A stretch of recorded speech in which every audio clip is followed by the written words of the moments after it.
Hello. കുറേ ദിവസമായി അല്ലേ? കുറേ കാര്യങ്ങളുണ്ടായിരുന്നു.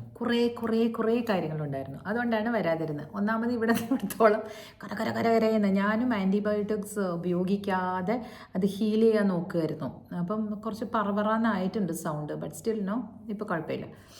അപ്പോൾ ഈ സോഷ്യൽ മീഡിയ എന്ന് പറയുന്ന സംഭവം ഉണ്ടല്ലോ, കുറച്ച് ദിവസമായിട്ട് എന്താണല്ലേ ആ കാണിച്ചു കൂട്ടുന്നത്. എനിക്ക് സത്യം പറഞ്ഞാലേ ചിലതെല്ലാം ഞാൻ കണ്ടിട്ട് ഞാനിരുന്ന് കരഞ്ഞു എന്നുള്ളതാണ്. എന്തിനാ കരഞ്ഞതെന്ന് ചോദിച്ചാൽ എനിക്ക് തന്നെ അറിയില്ല. എനിക്ക് തോന്നുന്നു ഞാൻ എന്നെ അതിനകത്ത് ഇട്ട് നോക്കുകയായിരുന്നോ, എംപതറ്റിക്കൽ ആയത് കൂടി പോയതാണോ എന്നൊന്നും എനിക്കറിയില്ല. ഭാവനയുടെ കേസ് തന്നെയാണ്. ഭാവന എന്ന് പറയാം എന്ന് പറഞ്ഞതുകൊണ്ടാണ് ഞാൻ പേര് തന്നെ പറയുകയാണിപ്പോൾ. ആ കുട്ടിക്ക് അനുഭവിച്ച, അല്ലെങ്കിൽ ആ കുട്ടി അനുഭവിച്ച ആ വേദനയില്ലേ, കുട്ടിയെന്നല്ല സ്ത്രീയാണ്, പക്ഷേ ഒരു വിവാഹത്തിലേക്ക് കടക്കാനിരിക്കെ ഒരു പെൺകുട്ടിക്കും സംഭവിക്കാൻ പാടില്ലാത്ത ഒരു വളരെ ദുരിതപൂർണമായ ഒരു കാര്യമാണ് ആ കുട്ടിക്ക് സംഭവിച്ചത്. രാത്രി ഓടുന്ന വണ്ടിയിൽ അതിന് എതിരെ വരുന്ന നരേറ്റീവ്സ്, അതാണ് ഞാനിപ്പം ആ പ്രത്യേക നടൻ കുറ്റക്കാരനാണോ അതൊന്നും നമ്മളിപ്പോൾ ഞാൻ അന്ന് ആ വീഡിയോയിൽ പറഞ്ഞു, അതെല്ലാം കോടതിയുടെ മുമ്പിലാണ് അതൊക്കെ തെളിയിക്കേണ്ടത്. നമ്മളാരും ഈ പറഞ്ഞ പോലെ ജഡ്ജസ് ഒന്നുമല്ല. അതിനകത്ത് ആരോ വന്നിരുന്ന് പറയണ്ടായി, കുറേ യൂട്യൂബ് ജഡ്ജിമാർ വന്നിരിക്കുന്നു. നമ്മളാരാണ് അപ്പോൾ ആരെയും ജഡ്ജ് ചെയ്യാനായിട്ട്? നമുക്കതിനുള്ള കഴിവൊന്നുമില്ല അല്ലേ, അല്ലെങ്കിൽ നമുക്കതിനുള്ള അധികാരമില്ല. ഇപ്പോൾ ജഡ്ജസ് ഉണ്ട്, അവർക്ക് അതിനുള്ള അധികാരമുണ്ട്, അവരത് നോക്കിക്കാണുമായിരിക്കും. പക്ഷേ അതൊന്നുമല്ല ഞാൻ ആലോചിക്കുന്നത്. ആ ഒരു സമയത്ത് നമ്മൾ ആ കുട്ടി അനുഭവിച്ച ആ ഒരു ഭീകരാവസ്ഥയുണ്ടല്ലോ, അത് പലരും കാണാതെ പോകുന്നില്ലേ എന്നാണ് എനിക്കൊരു സംശയം തോന്നുന്നത്. കാരണം എൻ്റെ വീഡിയോയുടെ അടിയിൽ തന്നെ വന്നിരുന്ന്, നിങ്ങൾക്ക് ദിലീപിനെ കുരുക്കാനുള്ള തെളിവുണ്ടെങ്കിൽ നിങ്ങൾ പോയി വാദിക്ക്, എന്തൊക്കെയാണ് പറഞ്ഞത്. എനിക്ക് അവസാനം ഞാൻ വിചാരിച്ച യൂട്യൂബ് മൂടി അങ്ങ് പോയാലോ എന്ന് വരെ ആലോചിച്ചു കേട്ടോ ഞാൻ. കാരണം എന്താണെന്നറിയോ, ഞാൻ പറയുന്നത് അതൊന്നും അല്ലായിരുന്നു. ഞാൻ ആരെയും വിചാരണ ചെയ്തതൊന്നുമല്ല. ഞാൻ ആ പർട്ടിക്കുലർ സംഭവം ഒന്ന് ആലോചിച്ച് നോക്കൂ. ഒരു സ്ത്രീയുടെ അവസ്ഥ ഒന്ന് ആലോചിച്ച് നോക്കൂ. നമ്മുടെ ഈ വസ്ത്രം ഒന്ന് ഇങ്ങനെ മാറിപ്പോയി ആളുകളുടെ ദൃഷ്ടി അങ്ങോട്ടേക്ക് വരുമ്പോൾ തന്നെ നമ്മൾ എന്തുമാത്രം പരിഭ്രമിക്കും അല്ലേ, സ്ത്രീകൾ അല്ലെങ്കിൽ പെൺകുട്ടികൾ. ഇയാൾ എങ്ങോട്ടാണ് നോക്കുന്നത്, അങ്ങനെ ഞാൻ പല പ്രാവശ്യം എനിക്ക് തോന്നിയിട്ടുണ്ട്. അല്ലെങ്കിൽ എനിക്ക് വളരെ ഒഫൻഡഡ് ആയിട്ട് തോന്നിയിട്ടുണ്ട്. ഇത്രയും വസ്ത്രം നമ്മൾ നല്ലപോലെ ധരിച്ച് ക്ലോത്ത്സ് ഒക്കെ കറക്റ്റായിട്ട് ധരിക്കുന്ന ആളുകളാണ് നമ്മളൊക്കെ. അങ്ങനെയുള്ള ആളുകളുടെ ആൺനോട്ടങ്ങൾ വന്ന് പാറി വീഴുമ്പോൾ നമ്മൾ ഒരുപാട് വിഷമിക്കാറില്ലേ. അപ്പോൾ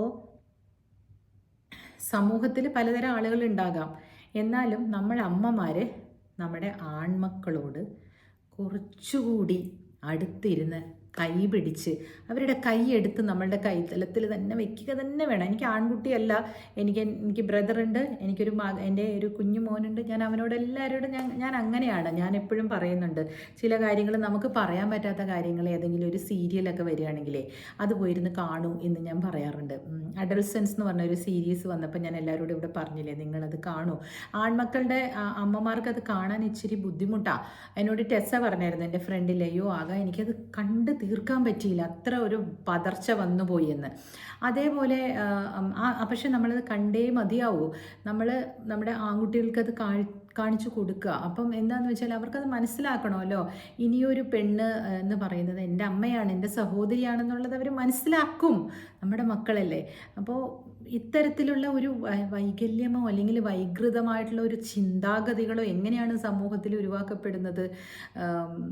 ആൺകുട്ടികൾ ഈ പറഞ്ഞ പോലെ ആ ഭാവനയെ ദ്രോഹിച്ച ആ ആൺകുട്ടികളെ ഒരമ്മ പ്രസവിച്ചതല്ലേ, അവർ നൂലെ കെട്ടി ഇറക്കിയതല്ലല്ലോ. ഈശ്വര, എങ്ങനെ അവർക്ക് ഇങ്ങനെ സാധിക്കുന്നു അല്ലേ?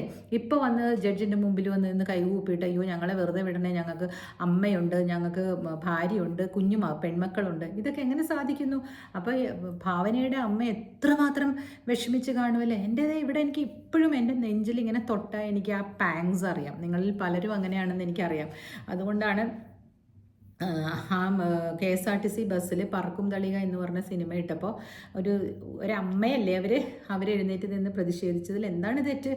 ഞാനാണെങ്കിലും അത് തന്നെ ചെയ്തേനെ. ഞാനാണെങ്കിലും പ്രതിഷേധിച്ച് അതിൽ നിന്ന് ഇറങ്ങിപ്പോയേനെ. എന്തിനാണ് അവരിങ്ങനെ മനുഷ്യ മനസാക്ഷിക്ക് ഒരു ഒരു കുറച്ചുപോലും പരിഗണന നൽകാതെ ചെയ്യുന്നതെന്ന് എനിക്ക് മനസ്സിലാകുന്നില്ല. ഇതൊരു ബിസിനസ്സാണ്, എന്താ സിനിമ എന്ന് പറയുന്നത്. അതുകൊണ്ട് ആ ബിസിനസ്സിലുള്ളവർ അത് പണമാക്കാൻ നോക്കും. നമുക്കത് ഒന്നും ചെയ്യാൻ പറ്റത്തില്ല ഇല്ലേ. നമ്മൾ ഒരു വല്ലാത്തൊരു സ്ഥിതിയിലായി പോയില്ലേ. അത് ആ പ്രത്യേക നടനെ പിന്നെയും പിന്നെയും ആളുകൾ എന്താ പറയുക പ്രോത്സാഹിപ്പിക്കുന്ന പോലെയാണ് എനിക്ക് തോന്നിയത്. ശരി, അദ്ദേഹത്തിന് 2 പെൺമക്കൾ വളർന്നു വരുന്നുണ്ടെന്നൊക്കെ പലരും പറയുന്നുണ്ട്. എന്നാലും ഞാൻ പറയുകയാണ്, അങ്ങനെ പറയുമ്പോൾ നമുക്ക് ആ കുട്ടികളോട് നമ്മൾ ചെയ്യുന്നതും തെറ്റല്ലേ എന്നാണ് ഞാൻ ഉറക്കെ ചിന്തിക്കുകയാണ് കേട്ടോ. രണ്ടഭിപ്രായം ഉണ്ടാകാം. പക്ഷെ ആ കുഞ്ഞുങ്ങൾ എന്ത് ചെയ്തു? അവർക്ക് എന്തെങ്കിലും തെറ്റ് പറ്റിയിട്ടുണ്ടോ? ഇല്ല അല്ലേ. അപ്പോൾ ഈ സമൂഹ മാധ്യമങ്ങളിലൂടെ പ്രചരിപ്പിക്കുന്ന അല്ലെങ്കിൽ പ്രചരിക്കുന്ന കഥകളെല്ലാം കേൾക്കുമ്പോൾ അങ്ങേ പക്ഷത്ത് നിൽക്കുന്നതും ഒരു സ്ത്രീയാണ്, ഭാവന എന്ന് പറയുന്ന ഒരു പെൺകുട്ടിയാണ് എന്ന് ആലോചിക്കാതെ കമൻ്റ് അടിക്കുന്നവരോടാണ് കേട്ടോ ഞാൻ പറയുന്നത്. നിർത്തുക നിങ്ങൾ.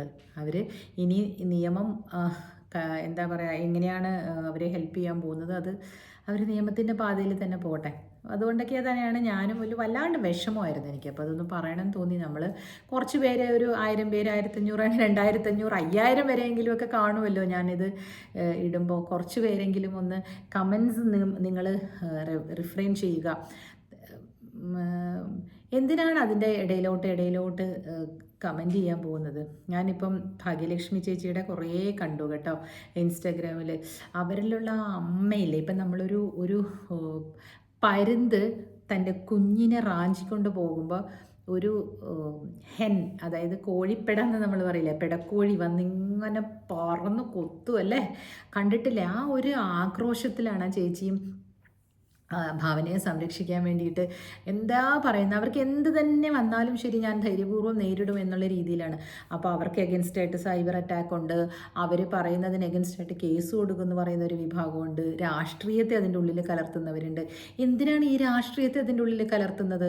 എങ്ങനെയാണ് ഈ ഭാവനയ്ക്ക് നീതി കിട്ടാതെ പോയതെന്ന് വെച്ചാൽ, ഈ രാഷ്ട്രീയം 2 ചേരികളായിട്ട് നിന്നുപോയി അതിനകത്ത്. അത് ഇതിനകത്ത് കലർത്തേണ്ട ആവശ്യമില്ലായിരുന്നു അല്ലേ. അപ്പോൾ ഇതൊക്കെയാണ് എനിക്കൊന്ന് ഇതിനെപ്പറ്റി പറഞ്ഞുകൊണ്ട് തന്നെ ഇരിക്കാൻ തോന്നുന്നുണ്ട്. കാരണം ഇത് സോഷ്യൽ മീഡിയ തുറന്നാൽ യൂട്യൂബും ഇൻസ്റ്റഗ്രാമും എല്ലാം ഇത് തന്നെയാണ് ഇപ്പോൾ. അപ്പോൾ അത് പറഞ്ഞു കേട്ടോ. അപമാനിക്കപ്പെടുന്നവനെ അതിൻ്റെ വേദന അറിയാൻ പറ്റുള്ളൂ അല്ലേ. പിന്നെ അപമാനങ്ങൾ എന്ന് പറയുന്നത് നമ്മളത് എങ്ങനെ എടുക്കുന്നു എന്ന് ഇരിക്കും. ഒരു പെൺകുട്ടിയുടെ ഏറ്റവും വലിയ അപമാനമാണ് തൻ്റെ ശരീരത്ത് ആരെങ്കിലും കടന്നു കയറുക എന്നുള്ളത്. ആ അപമാനം ആ കുട്ടി സഹിച്ച് നാട്ടുകാർ അറിഞ്ഞാൽ ഇനിയും അപമാനകരമാകുമെന്ന് ധരിക്കേണ്ട ഒരവസ്ഥയിൽ മുന്നേറി വന്ന് ഇത്രയും 7-8 വർഷം അതിൻ്റെ പിന്നാലെ നടന്നിട്ടേ അവസാനം ആ കുട്ടിക്ക് വേണ്ടുന്ന ഒരു നീതിയല്ല കിട്ടിയതെന്നുള്ള ഒരു തോന്നലുകൾ എല്ലായിടത്തും ഉണ്ട്. നമ്മൾ ഈ വിധിയെ പറ്റി പറയാനോ അല്ലെങ്കിൽ വിധിയിൽ എന്താണ് വന്നതെന്നൊക്കെ പറയാനൊന്നും പാടില്ല. അതുകൊണ്ട് നമുക്കതവിടെ സ്റ്റോപ്പ് ചെയ്യാം കേട്ടോ. പക്ഷേ ഇതിൻ്റെ അടിയിൽ വന്നു കിടന്ന് നിങ്ങൾ എൻ്റെ അടുത്ത് ആരോ ഒരാൾ പറയുന്ന പോലെ, എന്നാൽ നിങ്ങൾ പോയി അങ്ങ് ആർഗ്യൂ ചെയ്യുക. അയ്യോ, ഞാനതിന് ആർഗ്യൂ ചെയ്യണ വക്കീലല്ലല്ലോ. അങ്ങനെയാണെങ്കിൽ പിന്നെ ഇവർ പറയേണ്ട കാര്യമുണ്ടോ ഞാൻ പോയി ആർഗ്യൂ ചെയ്യുന്നത്? എനിക്ക് അത്ര വലിയ ക്രിമിനൽ കേസ് നടത്താനുള്ള പ്രാപ്തിയൊന്നും ഇല്ല കേട്ടോ. എനിക്ക് എൻ്റെ പരിമിതികളൊക്കെ നന്നായിട്ട് അറിയാം. പറഞ്ഞു എന്ന് മാത്രം. നമ്മളെപ്പോലുള്ള ഒരു സഹോദരിയാണത് അല്ലേ. അവരൊരു പ്രിവിലേജ്ഡ് ആയിട്ടുള്ളൊരു പെൺകുട്ടിയും കൂടിയായിരുന്നു. നല്ല പണവും നല്ല പ്രശസ്തിയൊക്കെ ഉള്ളൊരു പെൺകുട്ടിക്കാണ് സംഭവിച്ചതെന്ന് ആലോചിക്കുമ്പോൾ ഒരു നടുക്കം. കേരള മനസാക്ഷി നടുങ്ങിയ പോലെ ഓരോ അമ്മമാരും ഓരോ സ്ത്രീകളും നടുങ്ങും അല്ലേ. ഇങ്ങനെയുള്ള സംസാരങ്ങളും വർത്തമാനങ്ങളും കേൾക്കുമ്പോഴും അതിനകത്ത് ഉൾപ്പെട്ടിരിക്കുന്ന ആളുകളെ പറ്റിയിട്ട് യോളജൈസ് ചെയ്ത് അവരെ പൊക്കി അവർ ഭയങ്കര നീറ്റായിട്ട് പുറത്ത് വന്നു എന്നുള്ള രീതിയിലൊക്കെ സംസാരിക്കുമ്പോൾ നമുക്ക് വിഷമം തോന്നും.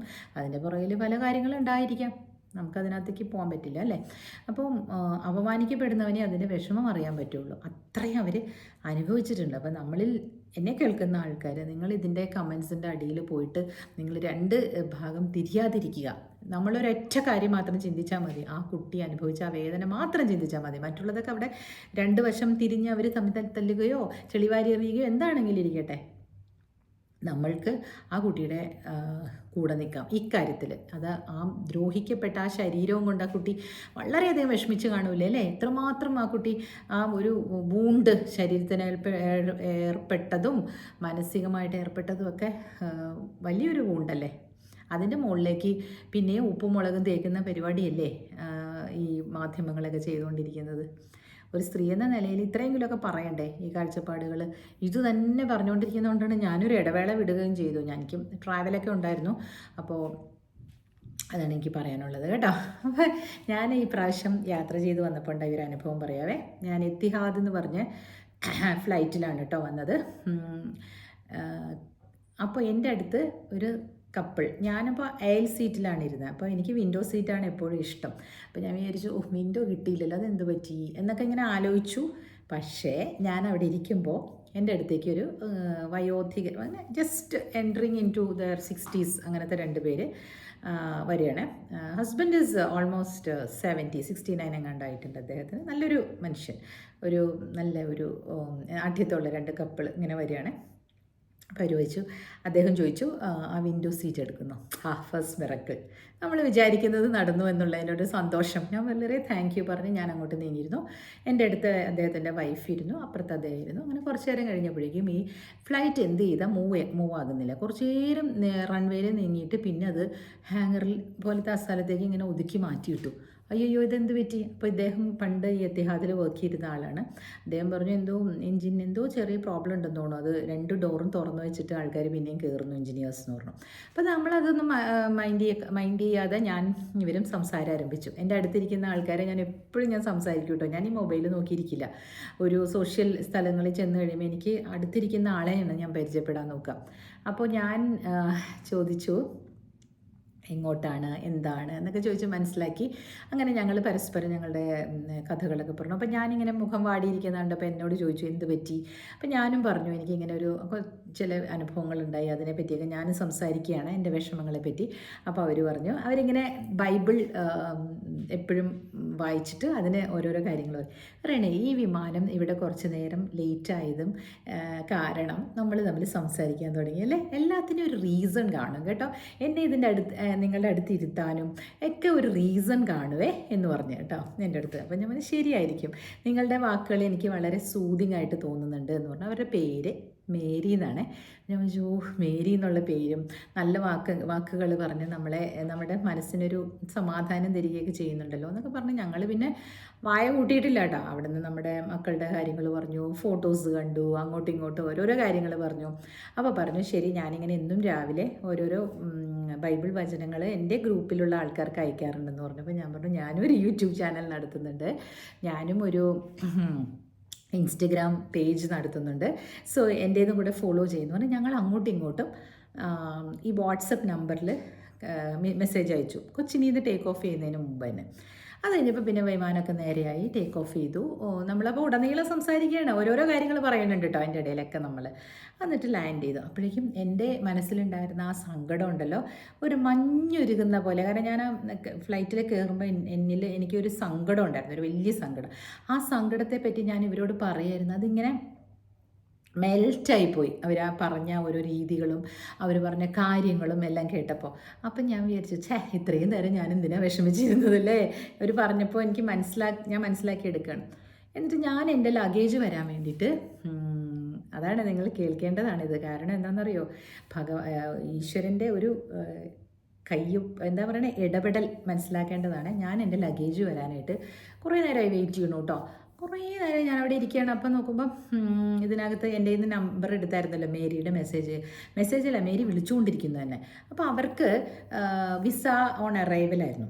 അപ്പോൾ അവർ വേറെ സ്ഥലത്ത് പോയി, എനിക്കാണെങ്കിൽ വെറുതെ ഇങ്ങനെ കണ്ണ് സ്കാൻ ചെയ്ത് ഇങ്ങനെ അങ്ങ് പോരും. ഇവിടെ അബുദാബിയിലൊക്കെ അങ്ങനെയാണ്, നമ്മളൊന്നും ചെയ്യേണ്ട, നേരെ ചെന്ന ഒരു സ്കാനറിൻ്റെ മുമ്പിൽ ഇങ്ങനെ നിന്നാൽ മതി, നമ്മുടെ ഇമിഗ്രേഷൻ കഴിഞ്ഞ് നമ്മൾ പുറത്തേക്ക് വരും. അനാവശ്യ ചോദ്യങ്ങളില്ല, ഒന്നുമില്ല.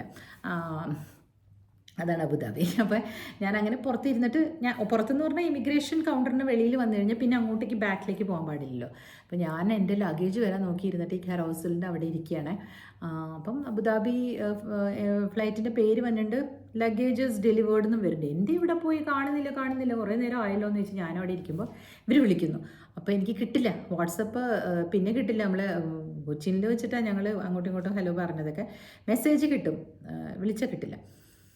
അയ്യോ എന്ത് ചെയ്യും, ഇവർക്ക് എന്തോ കാര്യമുണ്ടല്ലോ എന്ന് ഓർത്ത് ഞാൻ എന്തോ ചെയ്തു, ഉടനെ തന്നെ ബോട്ട് ടീമിൽ വിളിച്ചു നോക്കി. എനിക്കറിയാം ഇങ്ങോട്ട് വരുന്നവർക്കൊക്കെ ബോട്ട് ടീം ഉണ്ടാവുന്നു. വിളിച്ചപ്പോൾ അവരെടുത്തു. അപ്പോൾ പറയാം ആകാ വി ആർ ഇൻ ട്രബിൾ. ഞാൻ എന്ത് പറ്റി? പറഞ്ഞു ഇവിടെ ക്യാഷ് എടുക്കൂല, വിസ ഓൺ അറൈവലായിരുന്നല്ലോ, അപ്പോൾ ക്യാഷ് കൊടുത്തിട്ട് അത് എടുക്കുന്നില്ല, കാർഡ് തന്നെ വേണം എന്ന് പറയണു. പറഞ്ഞു അയ്യോ അതിനെന്താ, ഞാൻ എൻ്റെ കാർഡ് തരാമെന്ന് പറഞ്ഞു. ഞാൻ പറയുകയാണെ ഞാൻ ഒരു മനുഷ്യന് ഞാൻ എൻ്റെ ഫിനാൻഷ്യൽ സാധനങ്ങൾ ഉപയോഗിക്കാൻ കൊടുക്കാത്ത ആളാണ് കേട്ടോ. ഞാൻ പെട്ടെന്ന് തന്നെ പറഞ്ഞു. കാരണം എന്താണെന്നറിയോ, എനിക്ക് അവരെ ആ ഒരു 4 മണിക്കൂറിനുള്ളിൽ എനിക്ക് മനസ്സിലാക്കാൻ സാധിച്ചു ആരാണ് എന്താണെന്നൊക്കെ ഉള്ളത്. അത്രയും എന്നോട് സംസാരിച്ചുകൊണ്ടാണ് ആ 4 മണിക്കൂർ നമ്മൾ മിണ്ടാതിരുന്നിരുന്നെങ്കിൽ, അല്ലെങ്കിൽ ഈ ഫോണിൻ്റെ നമ്പർ എക്സ്ചേഞ്ച് ചെയ്യാതിരുന്നിരുന്നെങ്കിൽ എനിക്ക് ആ ചേച്ചിയെ മനസ്സിലാക്കാൻ പറ്റില്ലല്ലോ. അവരെ എത്രത്തോളം നല്ല ആളാണെന്നുള്ളത് നമുക്കിപ്പം കോ പാസഞ്ചറായിട്ടിരിക്കുമ്പോൾ നമുക്ക് മനസ്സിലാക്കാൻ പറ്റില്ല. നമ്മൾ ഇത്രയും കാര്യങ്ങൾ സംസാരിക്കുകയും അതെന്താണ് അവർ പറയുന്നതെന്ന് ഞാൻ മനസ്സിലാക്കുകയൊക്കെ ചെയ്തുകൊണ്ടാണല്ലോ ഉടനെ തന്നെ ഞാൻ ഇതുകൊണ്ട് ഇങ്ങനെ നടക്കാൻ പോയപ്പോൾ അവിടെ ഒരു ബാരിയറൊന്നുമില്ല, അവിടെ ഇങ്ങനെ ക്യാമറാസൊക്കെ ഉണ്ട്. അവർ പറഞ്ഞു അയ്യോ അങ്ങോട്ട് പോകാൻ പാടില്ല എന്ന് ഇവിടെ നിൽക്കുന്ന ആൾക്കാർ പറഞ്ഞു. അപ്പോൾ അവൻ എന്തോ ചെയ്യും, അവരെ ഹെൽപ്പ് ചെയ്യാനാണെന്ന് പറഞ്ഞപ്പോൾ അവിടെ നിന്ന് ഓവർ ഹിയർ ചെയ്തിരുന്ന ഒരു അറബ് ഒഫീഷ്യൽ വന്നിട്ട് you give that card to me എന്ന് പറഞ്ഞ് ആ ഇപ്പുറത്തുള്ള ആളുടെ അടുത്ത് പറഞ്ഞിട്ട് ഇങ്ങനെ കൈമാറി എൻ്റെ 2 കാർഡ്സും കൊടുത്തു. ഞാനാണെങ്കിൽ ഇതിൻ്റെ പാസ്വേഡൊക്കെ മറന്നു വെച്ചിരിക്കുകയാണ്, ഇങ്ങനെ ടാപ്പ് ചെയ്ത വർക്കാവും എപ്പോഴും. അപ്പോൾ 200 ദിറംസ് ആണ് കേട്ടോ എടുക്കാൻ പോകണമെന്ന് പറഞ്ഞ്. അപ്പോൾ എനിക്ക് മെസ്സേജ് വന്നുകൊണ്ടിരുന്നു 2 പേരുടെയും 100 എന്ന്. അപ്പോൾ എനിക്ക് ആശ്വാസമായി, ദൈവമേ നമുക്ക് നമ്മളൊരു ടൂളായല്ലോ.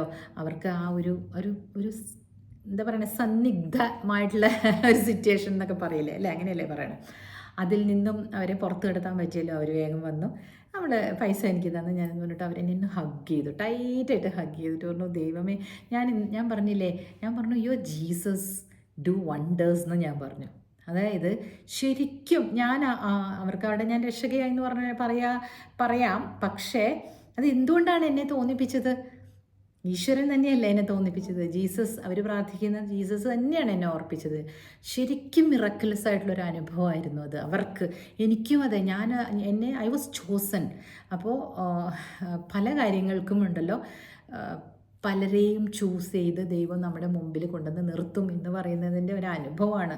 ഞാൻ ഇന്നലെ മിനിഞ്ഞാന്നൊക്കെ ഞാൻ വീഡിയോ ചെയ്യണമെന്ന് ഓർത്ത് വല്ലാണ്ടൊരു തളർച്ച പോലെയായിരുന്നു എനിക്ക് വന്നു കഴിഞ്ഞിട്ട്. പിന്നെ ഇന്ന് ഞാൻ പോയൊക്കെ ഒന്ന് റെഡിയാക്കിയൊക്കെ എടുത്ത് ഒന്ന് ഒരുങ്ങി നിങ്ങളുടെ അടുത്തൊക്കെ സംസാരിക്കുന്നത് തന്നെയാണ് എൻ്റെ ഇപ്പോഴുള്ള സന്തോഷം. എന്നെ കാണാതിരിക്കുന്നതുകൊണ്ട് ചേച്ചി എല്ലാ ദിവസവും വന്ന് വീഡിയോ ഇടുമെന്ന് പറയുന്നത് നിങ്ങളോടൊക്കെ എനിക്ക് ഒരുപാട് സ്നേഹമുണ്ട് കേട്ടോ. ഇതെല്ലാം വന്നിട്ട് ഈ പറഞ്ഞ പോലെ ദൈവം ചൂസ് ചെയ്യുകയാണ് ഓരോരുത്തരെ, അല്ലേ, നല്ലത് പറയാനും നന്നായിട്ട് പെരുമാറാനും ഒക്കെ ദൈവം ഓരോരുത്തരെയും ചൂസ് ചെയ്യും, അല്ലേ. നമ്മൾ അവരുടെ വഴിമുടക്കുകളാകരുത്, അല്ലെങ്കിൽ നമ്മളെ അവർ ഇങ്ങനെ ചവിട്ടി നീക്കുകയൊക്കെ ചെയ്യുന്നുണ്ടെങ്കിൽ നമ്മൾ വഴിമാറിപ്പോവുക. നമ്മളെ വേണമെന്നുള്ളവർ നമ്മളുടെ കരങ്ങൾ ഗ്രഹിക്കും, നമ്മൾക്ക് ഹഗ് കിട്ടും, നമുക്ക് സ്നേഹം കിട്ടും, ശരിയല്ലേ. അതുകൊണ്ട് നമ്മളെ വേണ്ടാത്തടുത്ത് ഇടിച്ചു കയറി പോകാതിരിക്കുക. വേണ്ടുന്നവർ നമ്മളെ അന്വേഷിച്ച് വരും, അല്ലെങ്കിൽ ദൈവം നമ്മളെ മുമ്പിൽ നിർത്തുകയും ചെയ്യും ആരുടെയെങ്കിലും രക്ഷകരാകാൻ വേണ്ടിയിട്ട്. ഇതൊരു ചെറിയ കാര്യമാണ്. അവർ നല്ല റിച്ച് ആയിട്ടുള്ള നല്ല പയസ്സായിട്ടുള്ള ആൾക്കാരാണ് അവർക്ക് അതൊരു ചെറിയ എമൗണ്ടാണ്. പക്ഷെ അത് കൊടുക്കാതെ അവിടെ നിന്ന് വരാൻ പറ്റൂല. അവിടെ ആ പ്രത്യേക സ്ഥലത്ത് അവർക്ക് ക്യാഷ് റിസീവ് ചെയ്യാനും പറ്റൂല. അപ്പോൾ ആലോചിച്ച് നോക്കൂ, അല്ലേ, എവിടേക്കാണ് നമ്മളുടെ ഈശ്വരൻ്റെ അദൃശ്യകരങ്ങൾ മറ്റുള്ളവരിലൂടെ വരുന്നത്. അതിന് ഞാനും I was chosen for that എന്ന് പറഞ്ഞപ്പോൾ എനിക്ക് ഭയങ്കര സന്തോഷമായി കേട്ടോ. അപ്പോൾ നിങ്ങളുമായിട്ടത് പങ്കുവെച്ചു എന്ന് മാത്രം. മേരി ചേച്ചി ഇത് കേൾക്കേണ്ടായിരിക്കും, കാരണം എൻ്റെ ചാനലിൻ്റെ ഇതൊക്കെ വാങ്ങിച്ചിരുന്നു. So cheers. അങ്ങനെ നല്ല പയസ്സായിട്ടുള്ള ആൾക്കാരെയൊക്കെ നമ്മളുടെ വഴിയിൽ നമ്മൾക്കും വഴികാട്ടാനായിട്ട് അവരുടെ വാക്കുകളിലൂടെയും ദൈവം നമ്മൾക്ക് പറഞ്ഞേക്കും, ഇല്ലേ. നിങ്ങൾക്ക് അങ്ങനെയുള്ള അനുഭവങ്ങൾ ഉണ്ടായിട്ടില്ലേ? നമ്മളെപ്പോഴെങ്കിലും ദൈവത്തിൽ നിന്ന് കേൾക്കേണ്ട ചില കാര്യങ്ങൾ ചില ആളുകൾ വന്ന് നമുക്ക് പറഞ്ഞു തരും, അല്ലേ. ചിയേഴ്സ്. അപ്പോൾ നമുക്ക് ഇനി എല്ലാ ദിവസവും കാണാം കേട്ടോ. ബൈ.